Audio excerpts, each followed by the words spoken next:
Turabashuhuje abakunzi ba Ifeza TV Rwanda, ni wa mwanya mwiza tujye tubazanira abantu batandukanye kugira ngo dukore ibiganiro bitandukanye ndetse tugire ibyo twunguranaho inama ku bijyanye na societe nyarwanda. Rero niyo mpamvu nabazaniye undi mugabo cyangwa undi mukozi w'Imana kugira ngo nawe tuganire, atubwire iko nawe abyumva bigendanye n'isanganyamatsiko tugiye kuganiraho. Amazina yanjye ni yayandi, nitwa Mutoni Fiona, nkorera ku Ifeza TV Rwanda. Niyo channel muzajya mudukurikiraho cyangwa se munkurikiraho ngewe n'abandi uko bizajya bikunda, nzajya mbabazanira bitewe n'abo mudusabye cyangwa se n'abo twabazaniye. Rero turabashimiye abajya badukurikirana kandi tunasuhuza bari hirya no hino ku isi, abadukurikira abumva urwo tuvuga, ubwo nibo turimo kubwira. So reka rero mbakirire uyu muntu turi hamwe, mwamaze kumubona, ntago ndi jyenyine hano, ndi kumwe n'umugabo w'inzobe, umugabo w'uburanga nka bwa bundi bwa David twajyaga twumva bavuga ngo David yari umunyaburanga, ngari umusore w'inzobe. Ahari ngira ngo abasore b'inzobe nibo beza, ubwo arabidusobanurira mu kanya. Murabibona ko asa nkaho abishimangiye. Reka tumwakire atangira twibwira, tubone kubabwira insanganyamatsiko y'uyu munsi. Murakoze, turakwakiriye. Urakoze cyane Fiona, Imana iguhereza umugisha. Amazina ni Pastor Ngoboka Didasi, ndi umugabo ndubatse, mfite madamu n'abana babiri, turashima Imana. Ndumva nahinira aho ngaho. Aragira ati ndumva nahinira aho ngaho. Hari ikindi kibazo twa tumaze kwibaza mu kanya, turimo tuvuga tuti se abasore b'inzobe cyangwa abagabo b'inzobe, abo bantu nibo bantu tujye twumva muri Bibiliya twigize twumva bavuga ngo runaka, ese ni runaka buriya ni David, reka tumuvuge izina. Baravuze bati David yari umusore w'inzobe mwiza w'uburanga. Ese pastor utubwiye kuri na pasteur, nawe urabishyigikira ko abasore b'inzobe cyane ko nawe tubona uri inzobe abasore b'inzobe nawe babishyigikiye ko ari bo basore b'uburanga cyangwa n'abandi bibikara cyangwa birabura cyangwa ba black, tubivuge gutyo? Ese nabo baba bari muri ubwo bwiza cyangwa ubwiza n'ubwo abasore b'inzobe gusa? Ubibona ute wowe pastor? Okay, ukurikije uko biri bivuga, birivuga ko David yari inzobe kandi yari afite uburanga. Nta handi ndasoma birivuga ngo yariraburaga kandi anyway, ntago abahungu n'abakobwa beza birabura barahari bafite uburanga, n'abahungu beza birabura, ubwo n'abagabo muri rusange barahari. Ariko ubwo nyine umwihariko nuko Bibiliya yavuze yuko abo buranga bari ab'inzobe. Hari n'abakobwa njye numva bavuga ngo ntago bakunda abahungu b'inzobe. Hakaba n'abagabo bavuga ngo njyewe sinashaka umukobwa w'igikara. Nanjye rero biterwa nacyo umuntu akunda, ariko tutagira uwo dusitaza. Abantu birabura beza, ndavuga mu buryo bw'uburanga barahari, n'ab'inzobe beza barahari. Imana ibaha umugisha. Arakoze Pastor Ngoboka, aragira ati abirabura beza barahari n'ab'inzobe beza barahari. Ariko kuri wowe njye ndi inzobe ariko buriya se ubundi njye najyaga nireba nkabona ndi inzobe, cyangwa nuko negeranye n'abantu b'inzobe banijijeho ku kayobe, nuko bana n'umugabo mu nzu w'inzobe. Arakoze cyane Pastor Ngoboka, aragira ati ab'inzobe ni beza, ab'ibikara ni beza. Icyo nababwira, nubwo twatangiye tuvuga ngo Bibiliya yavuze ku bantu b'inzobe, ngivuga kuntu David yari umusore w'uburanga w'inzobe, ariko burya n'ujya ubona umuntu wirabura ukabona ari mwiza, burya uriya muntu aba ari mwiza no kurenza wa wundi w'inzobe. Se ko tujya tubona abantu bashaka ibintu byo kwitukuza, ariko urabona bashaka ibyo kwirabuza ntabo. Bivuze ngo ahubwo kuba wirabura nibyo bihenze no kurusha kubutukura. Ahubwo wowe urarwara no kuta nyirabura ushaka kuba inzobe. Ubu rero abeza tugiye kuvuga beza, twavuga ko ari bari abaharanira gusa n'inzobe kandi batabigiye kubishakisha ahandi hantu. Ariko se warabona umuntu w'inzobe uharanira kuba igikara? Nuko nta kundi yabiharanira. Gute se yaharanira? Nta mavuta abaho umuntu yakisiga ngo ahinduke igikara iyo ari inzobe, ayo yo ntayabaho. Anyway, twiganiriraga ako karagaciyemo hataza kugira utwumva nabi, yaba uw'inzobe yaba uwirabura, ndetse n'abitukuza rwose mubyihorere. Mukesha batware njye numva bavuga ngo amavuta ngo atukuza ngo bakunda kwita ngo mukesha batware ngo ku bagabo bifuza kuyisiga. Ako ni akantu kanyuzemo tujya twumva abantu bamwe babivuga gutyo, ariko siko biri. turashishikariza buri muntu wese kunyurwa na kara Imana yamuhaye cyangwa kunyurwa n'ibara Imana yamuhaye. Niba waravutse wirabura pe uri mwiza kuko waremwe mu ishusho y'Imana. Niba waranavutse uri inzobe uri mwiza waremwe mu ishusho y'Imana. Ako rero pasa reka tugasimbuke karagaciyemo kugira ngo tuhereza abashitsi abadukurikiye tubahe karibu mu kiganiro cyacu cy'uyu munsi. So rero tugiye kuganira uyu munsi abatumirwa bacu tubafitiye insanganyamatsiko nziza cyane.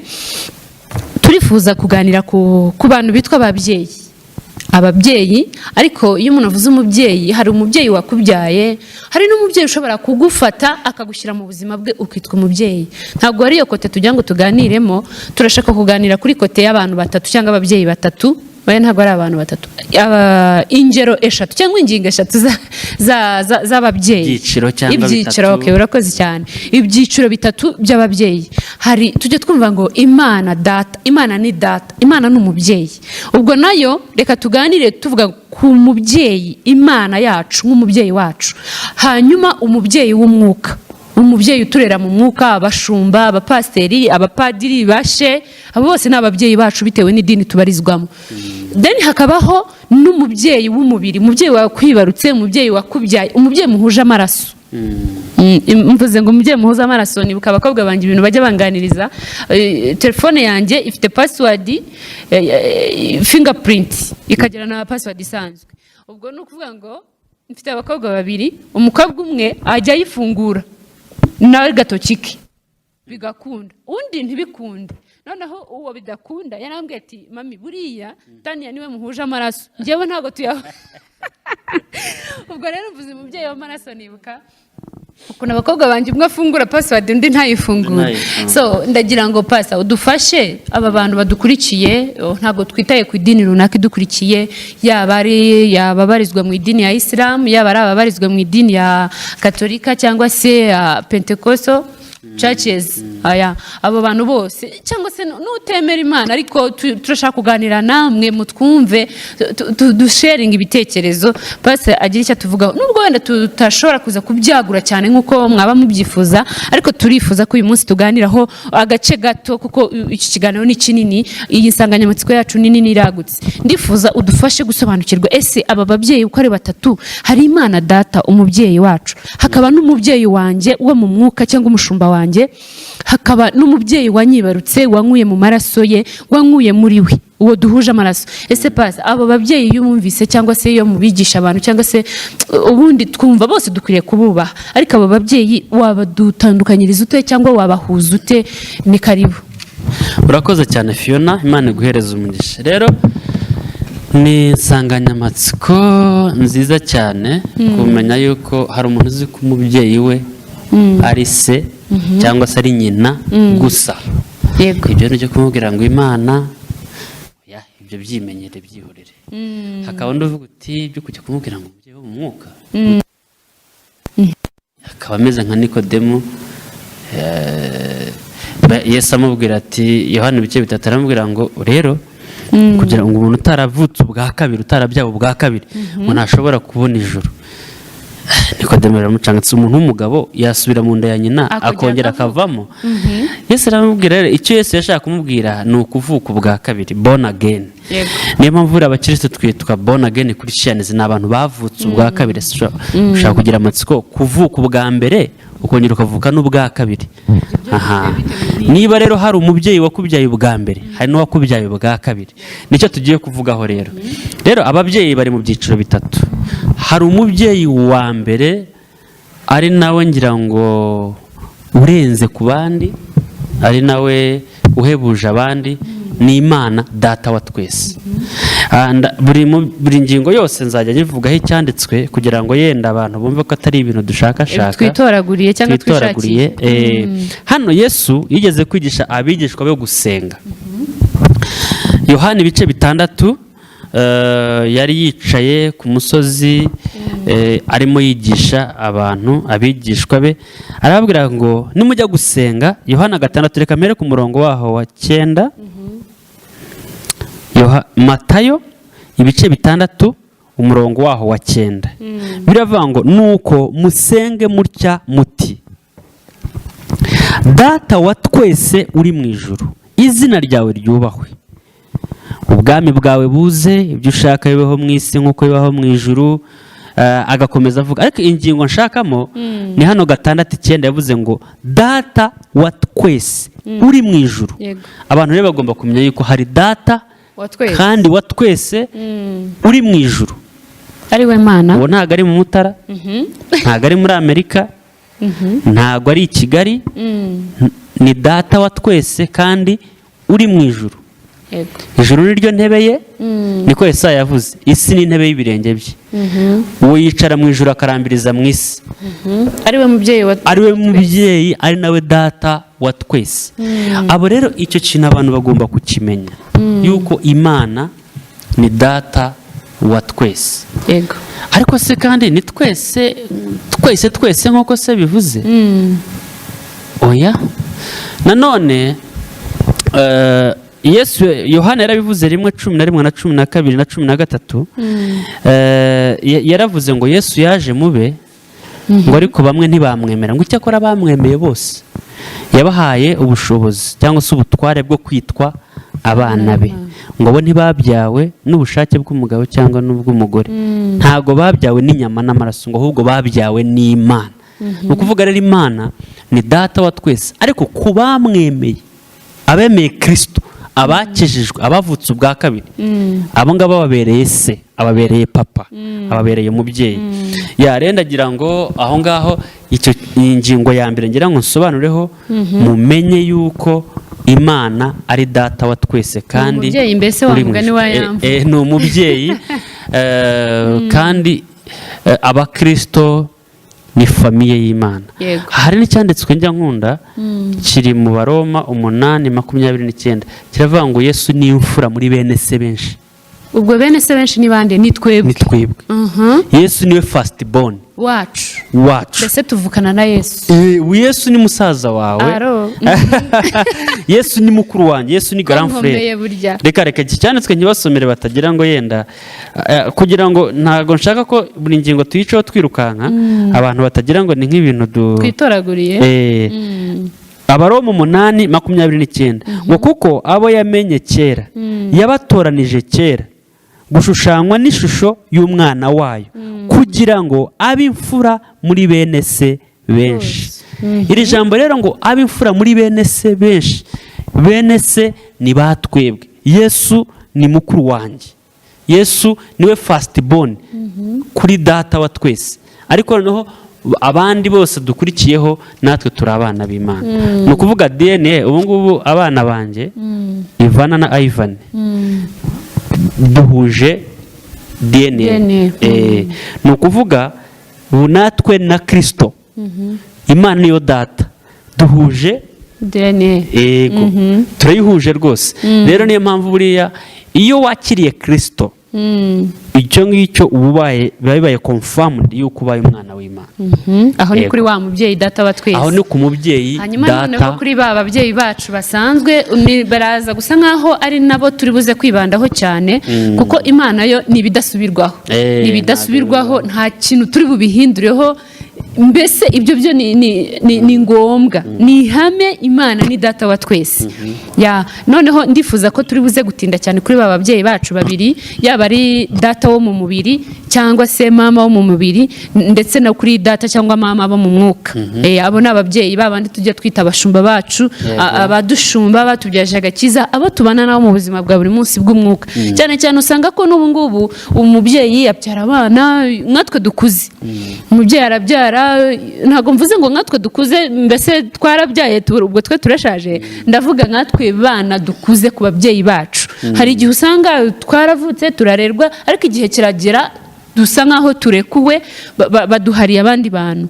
Cyane ko noneho niyo abana nk'abagiye muri za segonderi ho baba bamaze kujya mu yandi maboko. Ubwo ndavuga guhera kuri segonderi kuzamura, abo bana usanga bari mu maboko y'aba bantu bitwa abapasiteri cyane cyane, cyangwa mu maboko y'abapadiri cyangwa mu maboko y'abasheyi. Ndimo ndavuga ku bantu bayobora amadini, ababyeyi bacu bo mu madini. Ndashaka rero ko cyane cyane twibanda kuri abo bantu hamwe n'ababyeyi bacu bo mu mubiri batubyaye.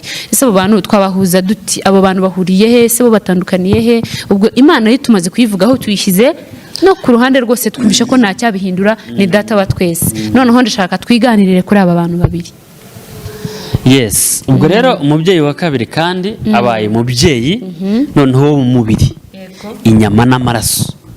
Reka dusome icyanditswe kiri muri Yohana, nari maze kuhavugaho gatoya ariko reka amasure kugira ngo nkuremo iyi ngingo neza. Yohana 1:11 ndageza kuri 13 ngo yaje mu bye ariko abe ntibamwemera. 12 icyakora bamwemeye bose bakizera izina rye, yabahaye ubushobozi bwo kuba abana b'Imana. 13 rero niyo nshaka.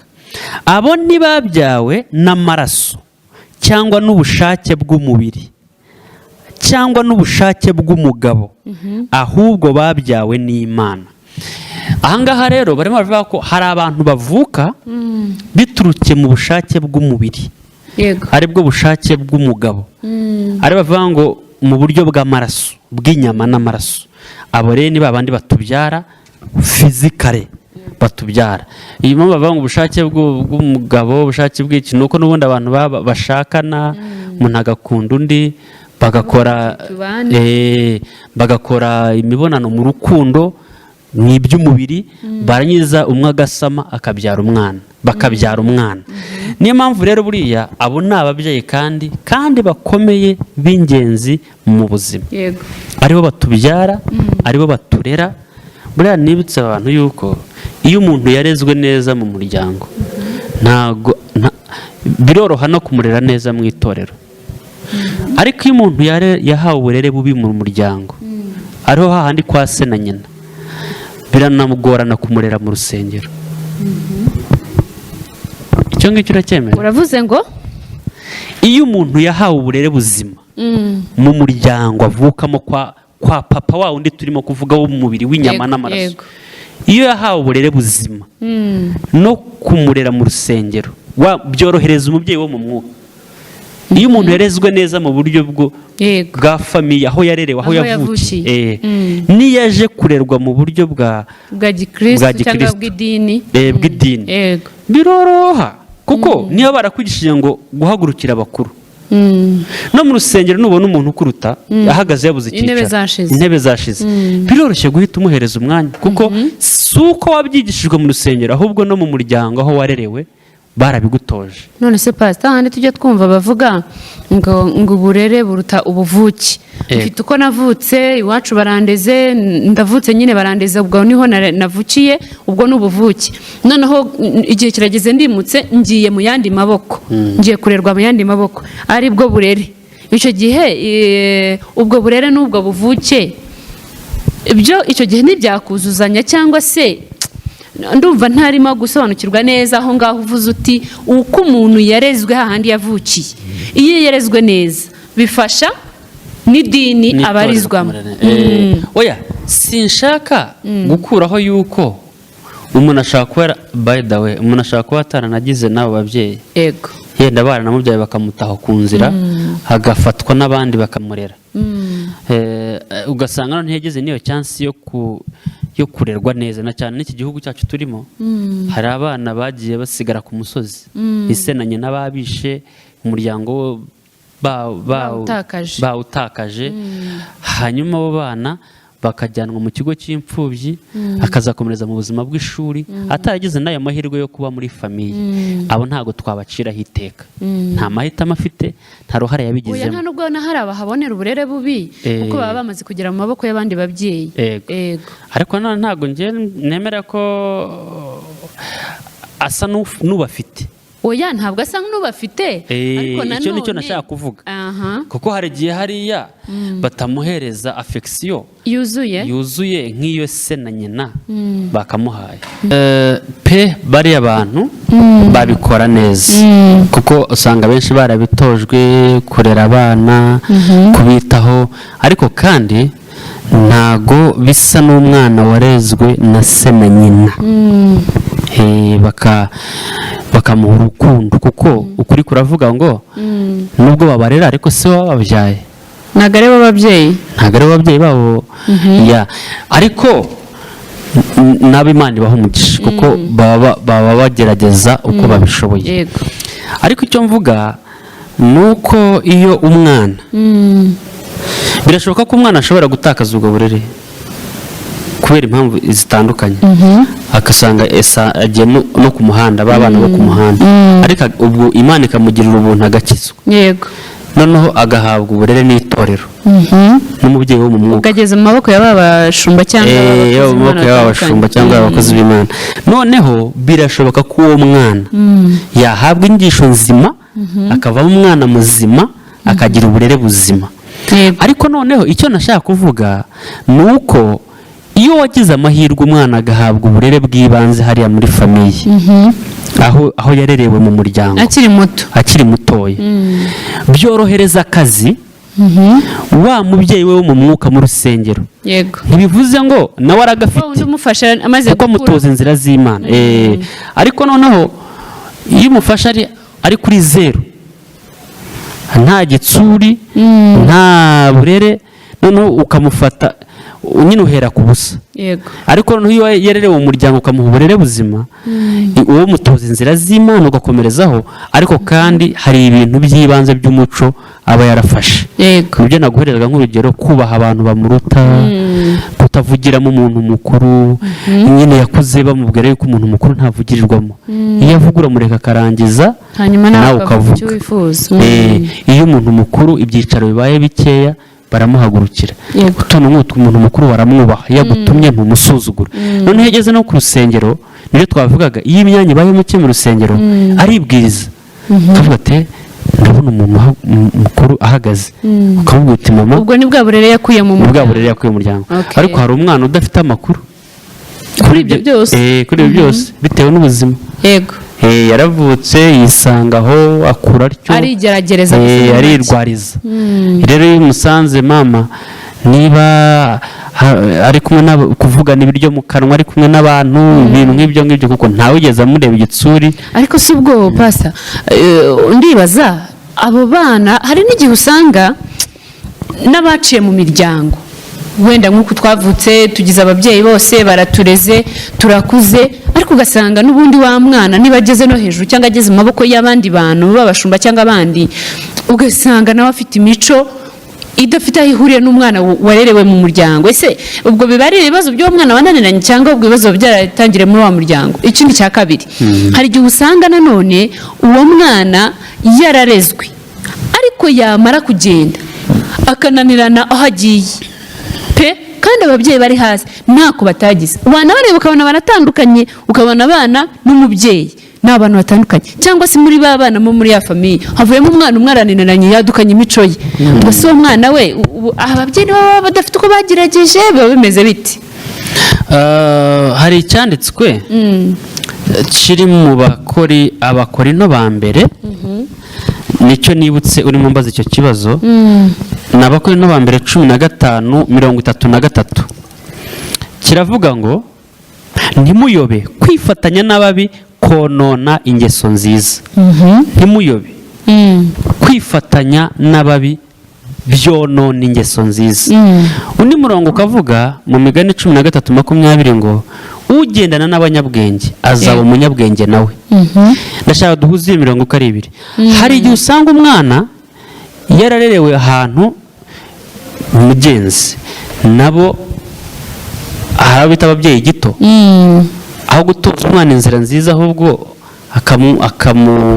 akamwereka urugero rubi ubwo bamuhaye icyo afite wa mugari ntawe utanga icyo adafite none se niba usinda ukaza ugakubita nyuka imbere y'abana ugakubita mama wabo ugakubita mama wabo imbere yabo babireba ubahaye ubuhe burerese none se we nashaka agakubita uwo washaka azavuga ko avuga ati na papa nakuze batavugirwamo noneho hakaba undi buriya hakaba undi ukurana icyo gikomere cy'ukuntu yabonye bakubita nyina uwo akavuga ati nkurikije ukuntu nabonye papa akubita mama buriya sinzigera nkubita umugore wanjye buriya hari umuntu ureka inzoga kubera ko atigeze abona ise atahana icupa mu nzu akavuga ati sinanywa inzoga kuko sinigeze mbona papa atahana inzoga cyangwa ngo mubone yasinze adandabirana agwa hasi sinzabikora kuko sinayibonanye na data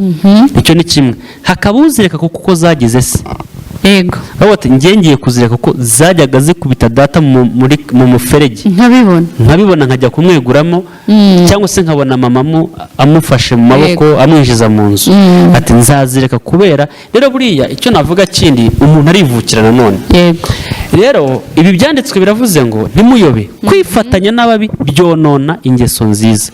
Hari igihe umwana aba yararezwe mu muryango ariko yajya muri secondary akagira ikigare agahura n'akagurupu sasa k'abana b'abakobwa. Umwana yajyaga yiyambarira neza akikwiza umubiri wose, ntiyarazi ibintu byo kunywa inzoga, ntiyarazi ibintu byo gusimbuka ikigo, imico yo kujya mu bagabo, ariko naho guca mu giture niko twabyitaga, ariko naho kubera agatsiko yinjiyemo ageze muri secondary, yego ako gatsiko kakamutraininga iyindi mico atakuye muri famiye, ahubwo yayifatiye ahageze muri society. Rero buriya hari igihe usanga umuntu yarerezwe neza muri wa muryango n'ababyeyi bakamuha uburere, ariko agafata iyindi mico. Niba avuye hano akajya kwiga muri Amerika, yego agafata imico y'abana baho ahageze. Niba avuye mu cyaro akaza mu mujyi, agafata imico y'abanyamujyi kandi nayo mibi, kuko abanyamujyi bose ntabwo bafite imico mibi. Ariko kukubaza niba ushatse kuvuga ko uravuze uti niba avuye mu cyaro akagera mu mujyi agafata indi mico kandi nayo mibi, ubwo nari nibajije ko ahubwo abari mu mujyi ari twe dufite imico mibi. Kuko bebe yavuze ngo kwifatanya n'ababi byonona ingeso nziza. Kwifatanya n'ababi ni ababi, noneho no mu cyaro naho haba ababi, kuko naho no mu cyaro hari abagira urugomo, yego bagakora ibindi bikorwa by'urugomo bibi.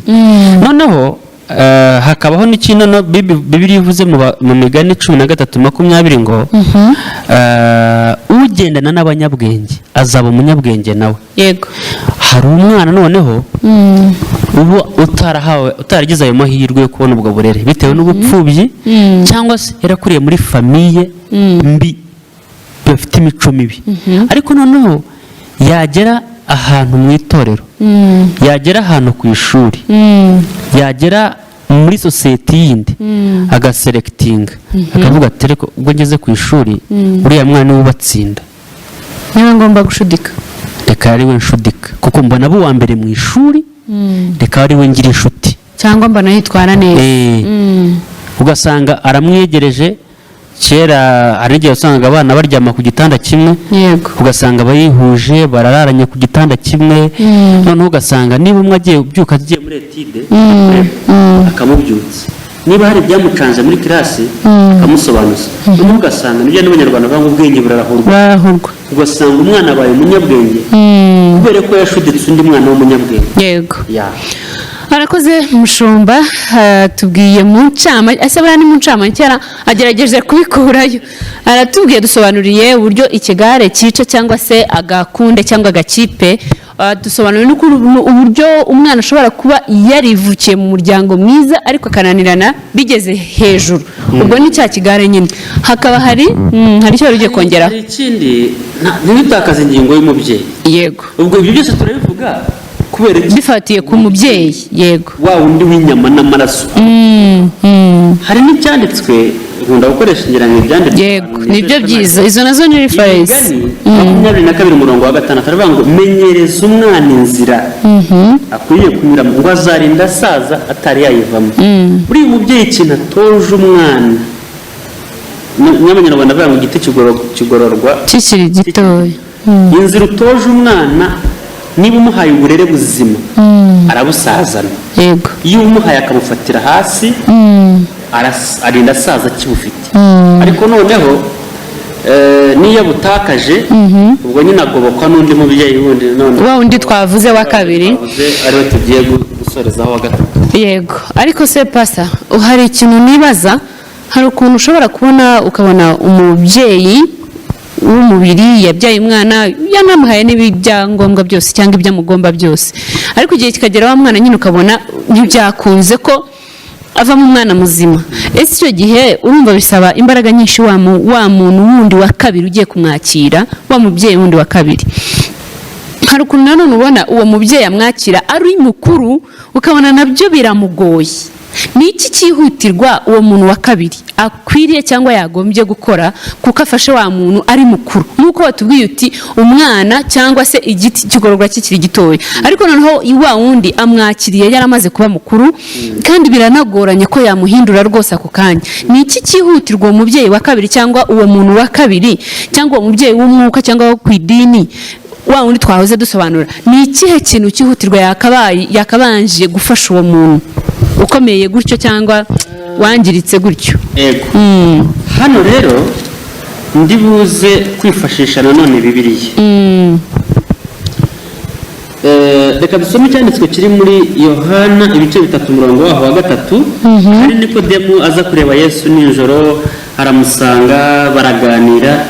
Reka dusome imirongo mikeya hanyuma musubiza icyo warumbaje. Yego. Hariho umuntu wo mu bafarisayo witwaga Nikodemu, umutware mu bayuda.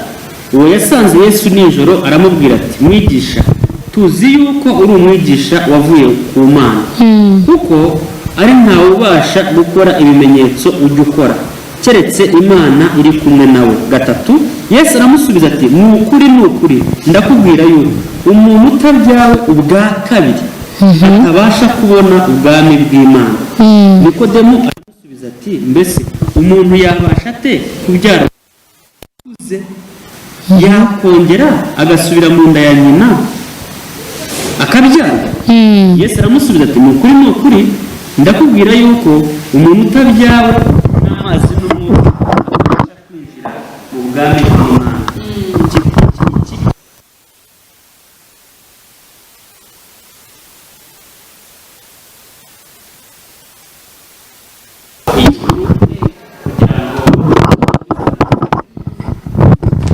Hano Yesu asoje amubwira ngo ikibyarwa n'umubiri nacyo ni umwuka, n'ikibyarwa n'umwuka nacyo ni umwuka. Hano ndashaka kugira ngo ubwire ngo Yesu yasubije Nikodemu aramubwira ati, se ndakubwira ko umuntu utabyawe ubwa kabiri atazinjira mu ijuru. Nikodemu biramucanga, ndi umuntu w'umugabo, ndi umutware mu bayuda, ndakuze, umuyobozi, ndakuze, ari nabyo wambazaga uti se ko mufatiye hejuru akuze nzamushoboza iki? kandi igiti kigororwa kikiri gito. Ariko noneho gukizwa ni ukuvuka bundi bushya. Ni ukuvuga hari n'icyanditswe ngira ngo muri Bibiliya kivuga ko ari ugupfa kuri kamere. Bupfuye kuri kamere ya kera nyine, nibura bikaza gufasha umubyeyi wa kabiri mu bugingo bushya. Noneho iyo ukijijwe uba usa n'uruhinja ruvutse mu buryo bwo mu mwuka. Yego. ubwo ngubwo uravutse, uri mushya mbese, akabebe mu mwuka.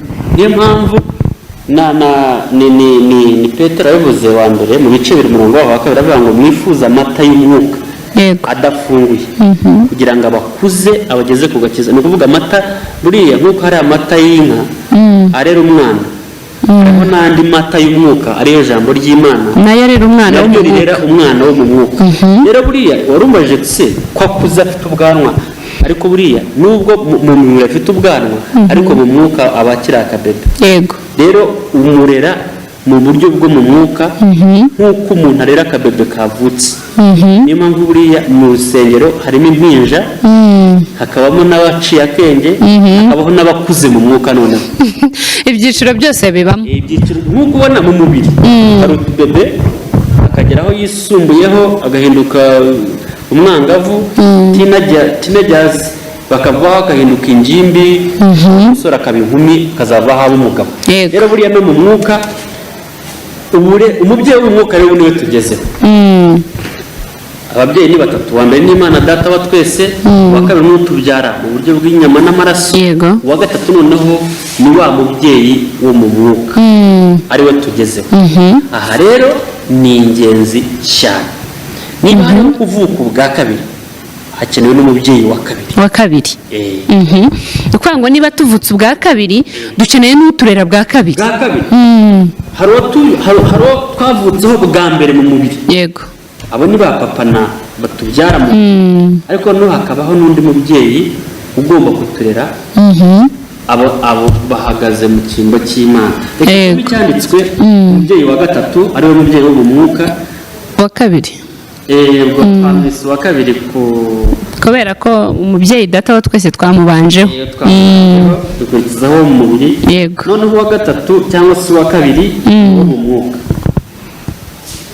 abakorinto ba mbere 4:15 Pawulo aravuze ngo kuko nubwo mufite muri Kristo ababayobora inzovu mufite basoresha bababyaje ubutumwa bwiza muri Kristo Yesu kuko nubwo mufite muri Kristo ababayobora inzovu ntimufite basoresha ninjye wababyaje ubutumwa bwiza muri Kristo Yesu none hangaha ubwo bishatse kuvuga ko Pawulo ari we wari papa wabo bose itoro ry'abakorinto okay niwe wabyaje ubutumwa niwe watangije rira ntibakwiriye kuvuga ngo muri Efeso hariyo data njye numva abantu ubu ngubu bumva mugewe ngo nkunda tibigexi niwe mubyeyi wanjye nkunda benhini nkunda kayanja n'abandi bakozi b'Imana batandukanye ariko Pawulo ababwije ukuri avuga ati nubwo mufite muri Kristo ababayobora inzovu muranabakurikirana muranabemera ariko ntabwo mufite basoresha ni ukuvuga iso mu mwuka agomba kuba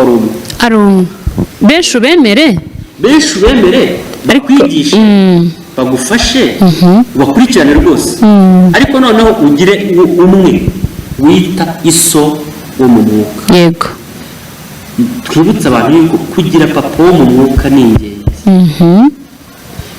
ni byiza kugira abigisha benshi bakakwigisha kuko natwe turabagira online baradufasha ibitabo byabo ukabisoma ugahaha ubwenge kuko burarahurwa ariko noneho ugomba kugira papa wo mu mwuka uwo nguwo niwe udiringana n'ubuzima bwawe bwo mu mwuka yego niyo mpamvu uzarebe hari abantu bamwe bakora umurimo w'Imana ariko bakawufatanya n'ibyaha kubera kutagira umubyeyi wo mu mwuka umubyeyi w'umwuka ntabwo akwiguraho aragucyaha akubwiza ukuri yego agukebura nk'uko ubona papa wawe akubwira kumwe badukubitaga kandi uri mukuru kandi akakubwira amagambo akakaye kuko niso ukubyara mu mubiri niyo gukubise umenya ko nta rwango hari igihe umwangamo biba ari ubwana iyo ukuze wibuka icyo yakubwira aho kubita guhora kujya mu mihanda yego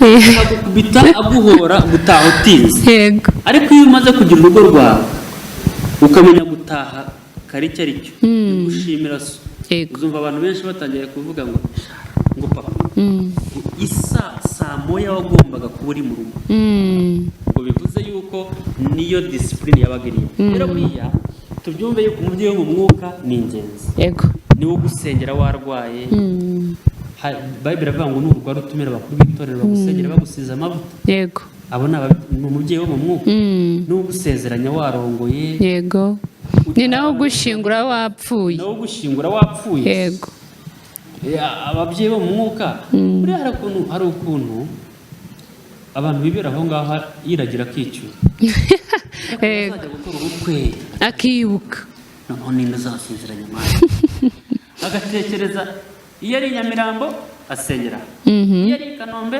asengera iyo ari Nyagatare asengera ugasanga nta afite base benshi nka babandi Pawulo yavugaga ariko ugomba kugira umubyeyi wajya Nyagatare ukamubwira uti ngubu ndi Nyagatare ntabwo nshoboye guterana ngiye guteranira Nyagatare kuba uri umusirikare ntibyakubuza kugira umubyeyi wo mu mwuka kuko arabizi akazi ukora agomba kugufasha bijyanye n'ako kazi yigisha akazi koherereza ukajya uzikurikira aho uri kuko ntufite n'uwo mudendezo wo guterana niba uri umuganga nta kazi kose waba ukora gashobora gutuma utagira aho waba ukorera aho ariho hose ntibikuyeho kubwiriye kuba ufite umubyeyi umwe hari n'igihe ushobora kwisanga wavuye mu gihugu wagiye mu kindi yego ariko wenda umubyeyi washaka kuba afite konegisiyo avuga ati nugera muri Kenya nzi umushumba runaka uzagenda rero ukwakira bizakurinda kwisanga mu itorero ry'abayobe cyangwa se bikurinde kuza nsanga ari byiza yewe ahantu nakuriye umubyeyi wanjye wo mu mwuka najyaga njya kujya ku ishuri nkamucaka impanuro akansengera akanshyiraho ikiganza ariko ibyo bintu byaramfashije akaguherekeresha umugisha akamperekeresha umugisha akansengera nageze ku ishuri ndakomeza nageze mba pastor w'ikigo cyose umugisha ukomaho umugisha unyumaho kubera iki najyaga njya kujya ku ishuri nkaca kuri papa wanjye wo mu mwuka akandambikaho ibiganza akansengera akambwira ati mwana wanjye ntuzareke Imana. Iyo abana bagiye muri segonderi baragwa barahinduka bakora n'andi magurupe bakanywa inzoga bakajya mu bakobwa bakagira iki atari ku wowe akantongera mu maso y'Imana isumba byose. Yego. Noneho bikandinda ngiye no kuza i Kigali noneho nagashekeje. Ngiye kuza i Kigali naramubwiye se pastor ugiye kuza i Kigali bivuze kuhaba cyangwa nari ngiye kuza guhindura ubuzima no kuza kwibereye. Ariko usanga n'abantu bakomerezaho ubuzima. Yego. Ndamubwira se ngiye kuza i Kigali. Wowe uzi amatorero yaho hari abakozi b'Imana mbwira itorero nzajyamo. Ubwira papa wawe mu mwuka. Mbwira papa wanjye wo mu mwuka. Ndamubwira ntago abakozi b'Imana ndabazi pe benshi ariko wowe nk'umubyeyi wanjye wo mu mwuka mbwira nzajye mu rusengero rw'uhe. Cyane kandi nawe wari uzizi. Cyane yari azizi kandi yajyaga azana ahangaha z'amatorero hari n'inshuti ziza kutubwiriza z'abashumba mu Mutara bakaza b'inshuti ze. Yego. Arangije anyobora ku rusengero ari narwo ndimo uyu munsi. Kuva icyo gihe uzi Kigali n'ubu ni kukibamo. Urwo rusengero yanyoboyemo n'uwo mushumba uyu munsi niwe tugikora umurimo w'Imana. Yagushyize mu yandi maboko y'abandi babyeyi. No kuvuga yanshyize mu maboko y'undi mubyeyi. Yego. Ariko byaramfashije mu mwuka kuko nashyitse naho ndavuga nti nturutse kuri pastor uyu n'uyu arambwiye ngo urusengero nzajya nsengera ahangaha nawe ahita anyakira mu rusengero. Byaramfashije rero ubuzima bwanjye bwo mu mwuka kubukurikirana ndahantu azi. Yego. Kuko niwe wampaye orientation. Rero tugira inama abantu. Ni byiza kugira umubyeyi. Buriya Pawulo yari umubyeyi wo mu mwuka wa Timoteyo. Byafashije Timoteyo gukura mu buryo bwo mu mwuka. Umubyeyi w'umwuka nta kugirira ishyari. Umubyeyi w'umwuka ntatinya kugucyaha wakoze icyaha. Uyu munsi abantu umuntu yirirwa avuga ubutumwa akarara akora ibyaha. Kubera iki? Nta mubyeyi wo mu mwuka wigeze umutinyisha icyaha. Mubwira ati icyaha ni kibi kimena amavuta gikoze isoni ni kibi ndaguhannye nk'umubyeyi. Ariko uyu munsi hari abantu bameze nka ba Samusoni. Samusoni yajyaga yirirwa kubita Abafilisitiya barituramiraye nabi akagorobereza ku bibero bya Delila. Kubera iki? N'uyu munsi rero dufite abavugabutumwa dufite abakobwa n'abahungu bafite impano zo kuririmba. Ariko kubera kutagira umubyeyi wo mu mwuka ugasanga baravangavanga. Ugasanga aravangavanga. Basa akabazo ka nyuma numvaga twanasorezaho kugira ngo twe kunarambirana. Numvaga nifuza kumenya ese iyo umubyeyi areze umwana akamushyikiriza mu maboko ya wa mubyeyi wundi uwo mwana akarenga akananira wa wundi ariko se uwo mwana noneho igaruriro riba risigaye riba ririhe buriya turamureka tukamutakaza cyangwa aba babyeyi bombi noneho bahuza amaboko cyangwa tumurekera wa mubyeyi data wa twese? Buriya rero Yesu yigeze kuvuga ati Mana abo wampaye bose ndabakuzaniye usibye umwana wo kurimbuka.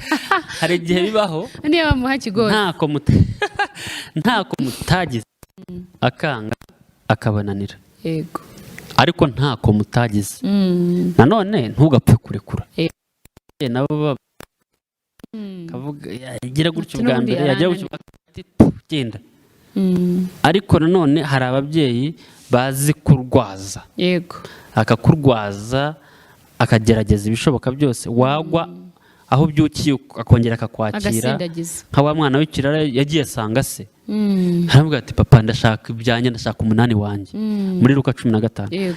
Ise abura uko agira avuga atoke afata ibye arabimuhereza ngo aragenda arabyaya ishira rirye ajya mu mahoteli ajya mu bagore amafaranga arayarya arayamara arabyangiza byose arabyangiza. Arakashyitse aho ngaho ngo ashaka n'akazi arakabura kugeza aho yagiye mu kiraro cy'ingurube. Ariko ashyitanga agatima gakubita imembe ariko ubwo ngumaha muri risayo ry'ingurube kwa data inka ziryamira imyugariro imbwa ziraje amata abagaragu nibo barimo kuyinywera atatu ndagiye niba anyice cyangwa ariko nibura ngende. Bibiliya iravuga ngo yaragiye agitunguka mu marembo y'iwabo ngo ise amubona akiri kure ngo arahaguruka aramusanganira. Bivuze iki? Uwo ni umuntu ufite umutima wa kibyeyi. Ubundi mu muco w'Abayuda kirazira umuntu mukuru guhagurukira umwana ngo ajye kumusanganira ajye kumuramutsa. Ariko urukundo umwana yari afite urukundo umubyeyi yari afitiye umwana rwatumye ava mu cyicaro aramusangana, aramuhobera, aramwambika impeta, aramubagira, aramwakira, aravuga ati yari yarapfuye none arazutse. ubwo bivuze ngo nibura tugerageze tugoragoze, wipfa kurekura, twe gupfa kureka. umwana yafudika, umwana yakosa, yaba ari papa we mu mwuka, waba ari papa we mu mubiri, ntugapfe kujugunya umwana, ntugapfe kurekura. Arakoze cyane umukozi w'Imana, aravuga ati uko byagenda kose ntago twapfa kurekura. Mubyeyi shyiraho akawe, mushumba shyiraho akawe. Imana yo ni Imana ishobora byose nyine, ibyatunaniye byose Imana yacu turabiharira, ariko mbere yuko tubiharira natwe dushyiraho akacu, turagerageza. Rero turashimira abantu bose twabanye, turabashimira ko mwadukurikiye, turashimira n'umutumirwa wacu twatumiye nawe akitabira ubutumire bwacu. Imana ibaha umugisha cyane ko mwadukurikiye mukabana natwe. Turashimira abantu bose aho bari ku mpande zitandukanye z'isi, tubashishikariza gukora subscribe, share, comment ndetse n'ibindi kugira ngo ibiganiro byacu bijye bibageraho ku gihe. Ushaka kuvugana natwe, kudutera inkunga itandukanye, guhagarana natwe muri uyu murimo, nimero yanjye ni 0782352949, 0782352949. aho ngaho ni ku Ifeza TV. Ariko n'umushumba ababa bifuza kuvugana nawe ngira ngo numva wabaha nimero niba nta kintu bitwaye, yaba hari wifuza kuba yagira icyo amubaza, reka nawe abahereze nimero hanyuma dusoze. Murakoze, nimero yanjye ni 0788203495.